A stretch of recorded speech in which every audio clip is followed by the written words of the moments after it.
The message arrived just after dawn when the house was quiet, and the world still felt paused between night and morning. Eleanor sat on the edge of her bed, holding a black dress she hadn't worn in years, when her phone buzzed softly against the mattress. For a second, she thought it might be another condolence, another careful sentence meant to acknowledge a loss no one knew how to carry. Instead, it was her sister. Claudia's name on the screen made Eleanor hesitate. They had spoken only once since Mira died, and that call had been brief, stiff, full of gaps neither of them knew how to cross. Eleanor unlocked the phone and read the message once. Then again, her mind slow to accept the meaning of the words. Claudia had moved her housewarming party to Saturday. Claudia had written that it was easier for everyone. Claudia had ended the message by calling the funeral a minor event. Saturday was the day Eleanor was burying her daughter. The room seemed to tilt. Eleanor felt the air leave her lungs as if she'd been struck, though nothing had touched her. She read the message a third time, hoping she had misunderstood. Hoping. Exhaustion had twisted the words into something crueler than intended. But the meaning stayed sharp and clear. Eleanor looked around the bedroom. Myra's small shoes were lined neatly by the door. A half-finished drawing lay on the desk, bright stars floating above a crooked house. The world here was frozen in grief. Every object holding a memory, every sound too loud or too quiet. And somewhere else, her sister was planning music, drinks, and polite laughter. Eleanor's fingers hovered over the keyboard. She started to type, stopped, erased. There were too many things she wanted to say and none of them felt right. Anger rose, but it was layered beneath something heavier, a sense of being erased, as if Mira's life had been reduced to an inconvenience on a calendar. Claudia had always been like this. Practical. Organized. She believed feelings should never slow progress. Growing up, Claudia was the one who reminded teachers about homework and corrected waiters when orders were wrong. Eleanor had been softer, slower, content to let moments stretch. They had learned early how different they were, and for years, they had managed around it. When Mira was born, Claudia had sent a gift the same day, wrapped neatly with a card that read, "Congratulations on your new responsibility." Eleanor had laughed then, thinking it was just Claudia's way.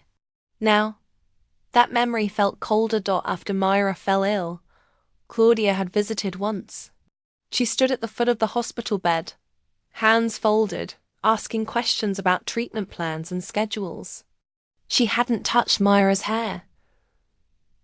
She hadn't cried. When Mira passed, Claudia took charge of phone calls, of paperwork, of tasks that needed doing. Eleanor had been grateful at first, too tired to notice what was missing. But moving a celebration onto the day of the funeral crossed something Eleanor didn't know had a name until it broke. She set the phone down and pressed her palms into her eyes. Tears came quietly, not like the sobs of the first days, but slow and burning. This was different from grief. This was betrayal wrapped in polite language. Across town, Claudia stood in her new kitchen, staring at the same phone, already convinced she had done the sensible thing. She had bought the house after years of saving, after pushing through long hours and careful plans. The housewarming had been delayed once already, and she was tired of waiting. People had busy lives. Saturday worked best. In Claudia's mind, life had to move forward. She believed pausing too long for sadness only made it worse. She told herself Eleanor would understand eventually, that grief didn't need a whole day, that the funeral would be over in a few hours anyway. The rest of the day could still belong to something lighter. She didn't think of it as cruel. She thought of it as efficient. Eleanor spent the rest of the morning moving through the house, touching things without seeing them, She made tea she didn't drink. She folded clothes that didn't need folding. The message replayed in her mind, each word pressing deeper. Minor event. Mira had learned to ride a bike last summer. She had scraped her knee and laughed through the pain. She had sung off-key in the car and insisted on bedtime stories twice in a row. Eleanor remembered the weight of her daughter asleep on her chest. The way Myra's fingers curled when she dreamed. A life, small but full, reduced to something minor. By afternoon, the shock had hardened into something sharper. Eleanor felt a quiet shift inside her, like a door closing. This wasn't just thoughtlessness. It was a statement. Claudia had chosen her comfort over Eleanor's pain, her celebration over a child's goodbye. For the first time since Myra's death, Eleanor felt something other than grief guiding her thoughts. It was clarity, cold and steady. Claudia had drawn a line, whether she meant to or not. Eleanor realized she could either swallow the hurt, as she always had, or she could finally respond. She didn't know yet what she would do. She only knew she would not let the day pass as if nothing had happened. That evening, Eleanor sat alone in the living room as the sun set, painting the walls in dull gold. She held Myra's drawing in her hands and breathed slowly. The funeral was coming. The housewarming was coming too. 2 events, one heavy, one light, placed against each other by choice, not accident. Eleanor understood then that the loss of her daughter was not the only thing she was mourning. She was also mourning the sister she thought she had, the one who might have stopped, who might have chosen to stand still in the face of grief. As night fell, Eleanor picked up her phone again, not to reply, but to save the message. She wanted to remember the exact words, not out of anger alone, but because this moment had changed something forever. The betrayal was quiet. No shouting. No scene. Just a few lines of text that made it clear where everyone stood. And in that silence, Eleanor felt the first stirrings of a resolve that would shape everything that came next. The days after the message blurred together, but Eleanor felt every hour press against her like weight. The funeral arrangements moved forward with their own quiet force, and she followed them because she had to. She signed papers, chose flowers, answered questions in a voice that sounded distant even to her own ears. Through it all, Claudia's words stayed sharp in her mind, not fading the way other memories did. At night, when the house finally fell silent, Eleanor's thoughts grew loud. She lay awake, staring at the ceiling, replaying old moments with her sister. She saw patterns she had once ignored. Claudia's habit of correcting people in public, her way of deciding what mattered and what didn't, then expecting others to agree. Eleanor had always adjusted. She had always stepped aside to keep the peace. Now, the cost of that silence felt unbearable. Grief mixed with anger in a way Eleanor didn't recognize at first. It wasn't wild or explosive. It was focused. She found herself thinking not just about what Claudia had done, but about how easily she had done it. How confident she had been in calling the funeral minor. That confidence hurt more than the timing of the party itself. Eleanor began to imagine responses, not emotional ones. She didn't want to cry or plead. She wanted something clean, something that would land without noise. She pictured people arriving at Claudia's house, smiling, then hesitating when they learned what day it was. She imagined the silence that would follow, the questions that would hang in the air. Each thought gave her a brief sense of control, then faded into doubt. Was this who she wanted to be? Someone who planned payback while her daughter lay in a small wooden casket? The question haunted her, but it didn't stop the thoughts from returning. During the day, relatives and friends stopped by with food and kind words. They spoke carefully, as if grief might break if handled wrong. No one mentioned Claudia's party. Eleanor wondered if they knew. She wondered if they assumed she had agreed. The idea that people might think she was okay with it made her chest tighten. It felt like another loss, smaller but sharper.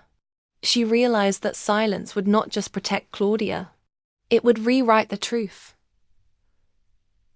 Cross town, Claudia moved through her own days with steady purpose. She ordered extra chairs, finalized the menu, adjusted the playlist. When a friend asked if the date conflicted with anything, Claudia waved it off. She said Eleanor was dealing with things and didn't want attention. She believed that story. It made her feel reasonable, but sometimes, late at night, Claudia hesitated. She told herself she had helped as much as she could. She reminded herself that the world didn't stop for grief. If it did, nothing would ever move again. In her mind, she was being strong for both of them. Eleanor's struggle deepened as the funeral day drew closer. She stood in Myra's room, sorting through books and toys, deciding what to keep close and what to pack away. Each choice felt heavy, final. In that space, the idea of revenge felt wrong, and yet impossible to release. She talked to Myra in her thoughts, asking questions she knew would never be answered. What would justice look like? Would it honor the love they shared?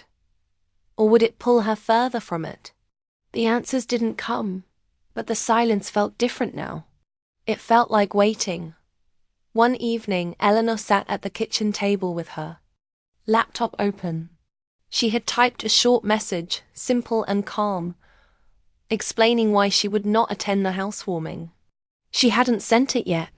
She read it again, checking for bitterness, for anything that could be twisted.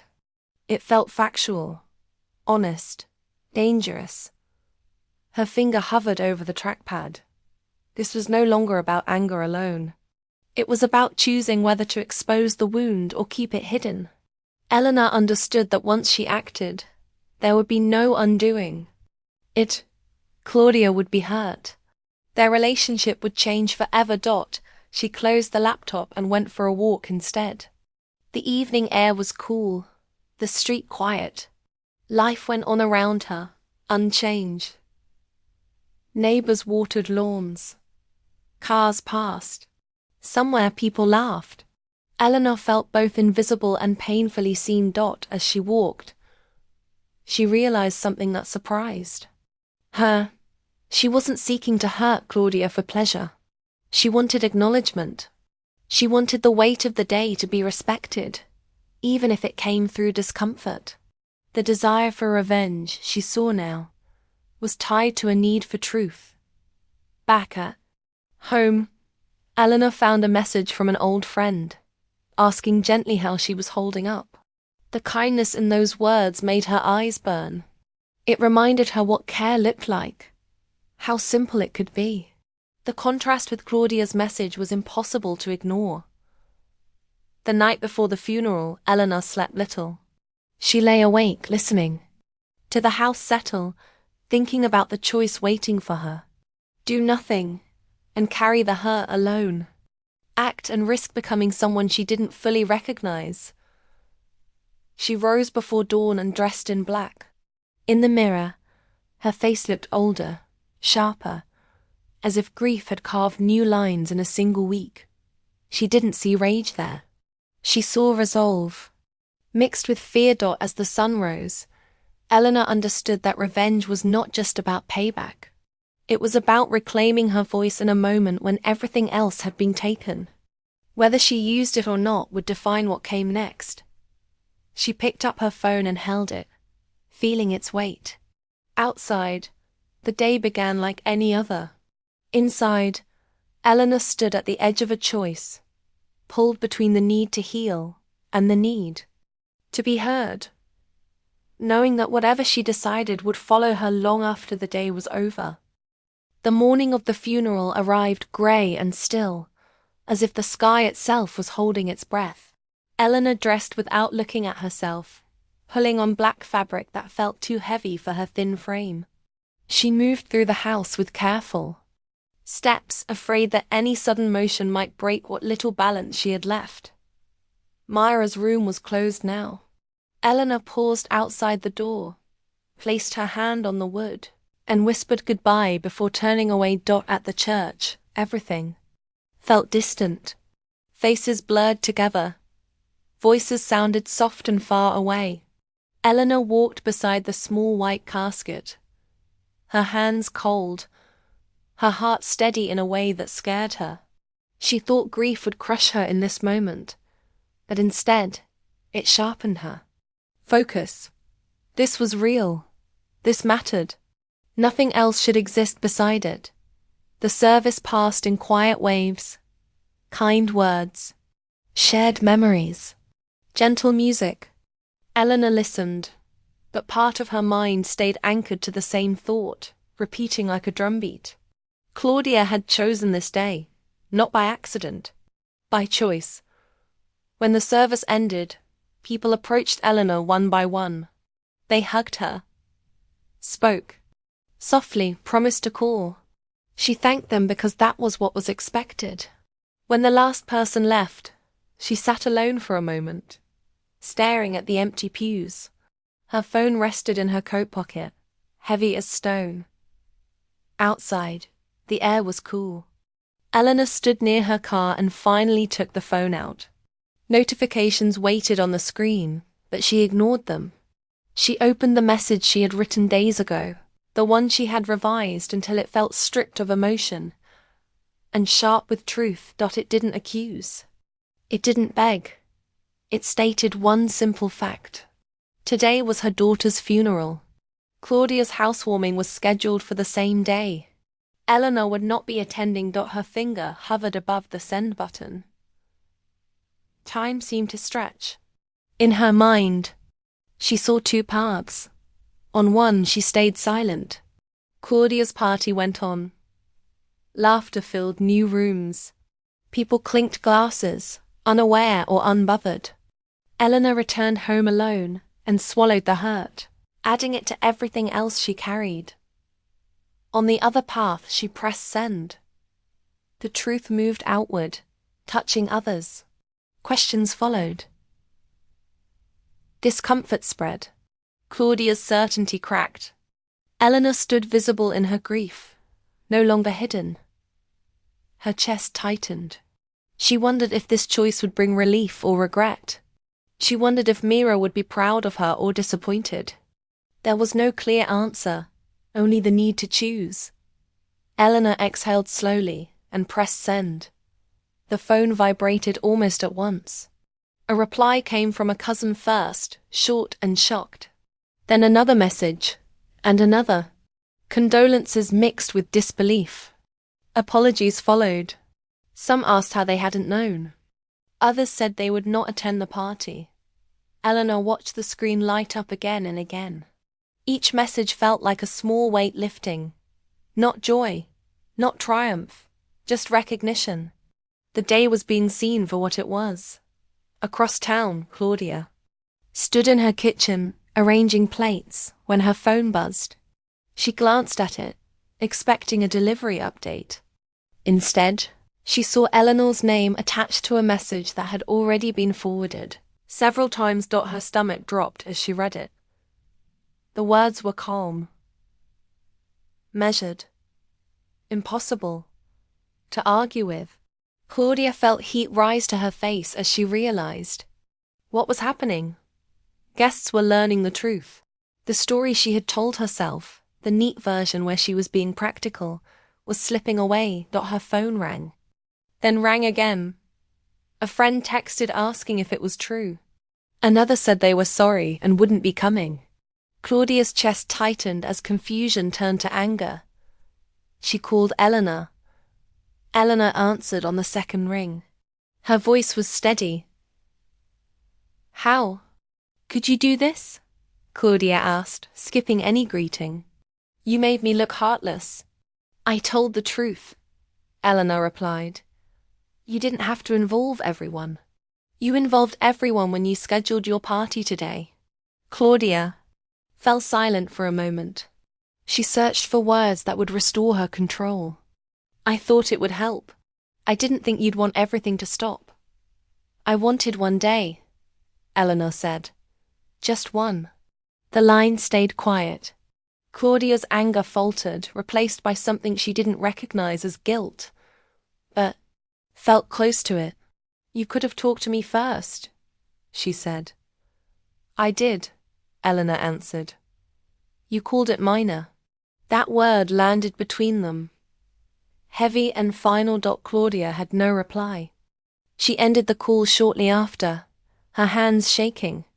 Around her, the house felt suddenly too large, too quiet. The celebration she had planned now felt exposed, fragile. She wondered when she had decided that moving forward mattered more than Merton. Standing still, Eleanor placed her phone back in her pocket and leaned against her car.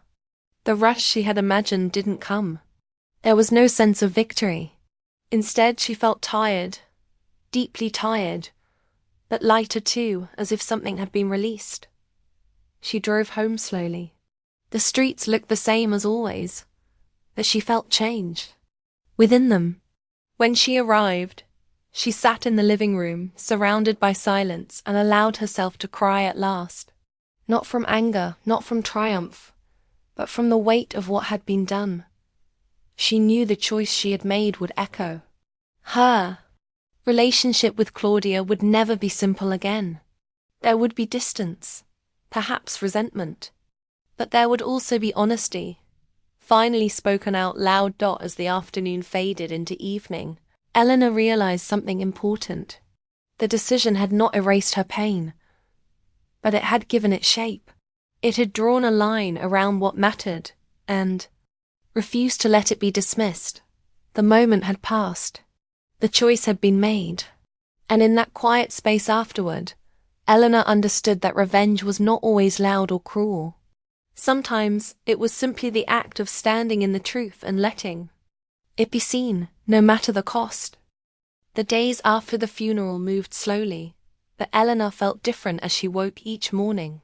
The heavy pressure in her chest had not vanished, yet it no longer crushed her the same way.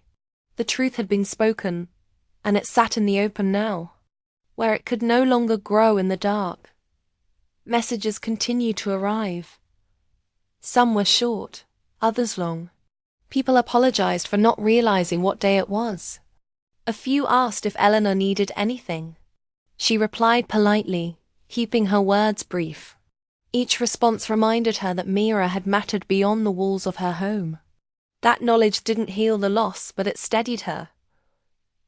Claudia did not call again that week.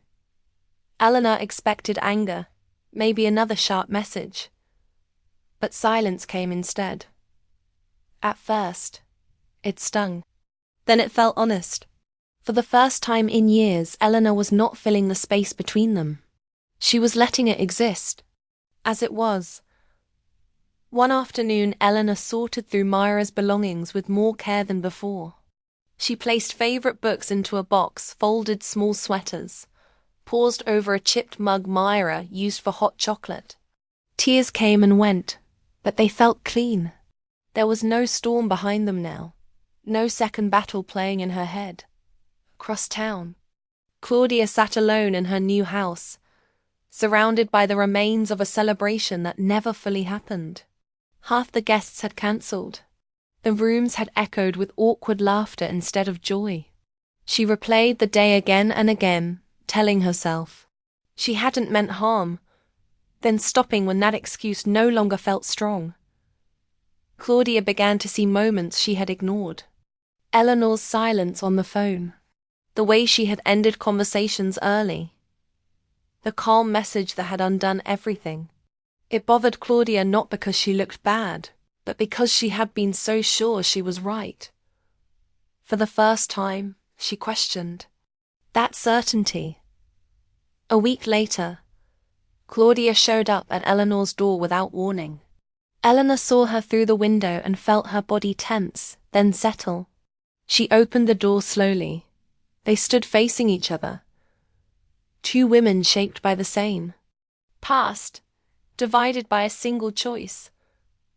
I shouldn't have called it minor, Claudia said. Her voice was low, careful. I didn't understand. Eleanor didn't step aside. She didn't invite her in. You didn't try to, she replied. Claudia nodded. I thought being strong meant moving on. I thought stopping meant falling apart. And I thought being quiet meant keeping peace, Eleanor said. We were both wrong. The words hung between them, heavy but honest. I don't expect forgiveness, Claudia said after a pause.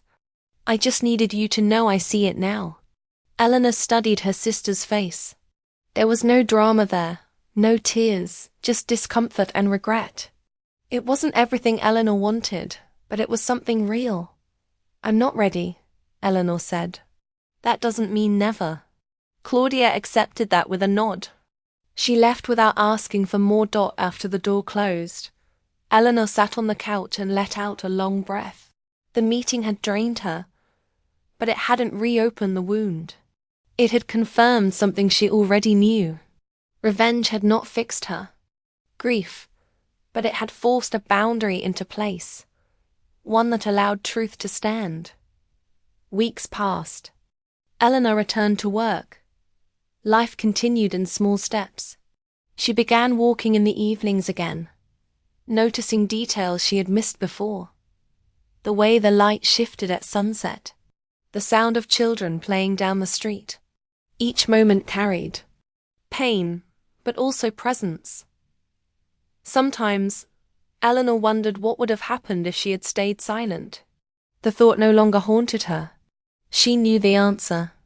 The hurt would have turned inward, deepened, quietly shaping her into someone smaller. By choosing to speak, she had not escaped loss, but she had protected something important. Myra's life had been acknowledged. The day had been honored. Eleanor had not disappeared. Claudia reached out occasionally after that, never pushing, always careful. Their relationship changed shape. It was slower, less automatic, but it was real. Eleanor no longer bent herself to fit Claudia's comfort. One evening, Eleanor sat at Myra's desk, now cleared, except for a single drawing framed on the wall. Stars filled the page, bright and uneven. Eleanor traced them with her eyes and smiled softly. She thought about revenge, and how it had felt before she acted. How sharp and necessary it seemed. In the end, it hadn't been about hurting her sister. It had been about refusing to let grief be dismissed. Eleanor understood now that revenge, when stripped of cruelty, could look like truth spoken aloud. It could look like boundaries drawn with care. It could look like choosing dignity over silence. The pain remained. It always would. But it no longer controlled her. She carried it with intention, not rage. As the night settled in, Eleanor turned off the light and stood in the quiet. She did not feel victorious. She felt grounded. And in that stillness, she knew she had chosen the only path that allowed her to keep moving forward without losing herself. Revenge had not healed her, but honesty had given her space to breathe. And sometimes, that was the closest thing to peace a broken heart could reach.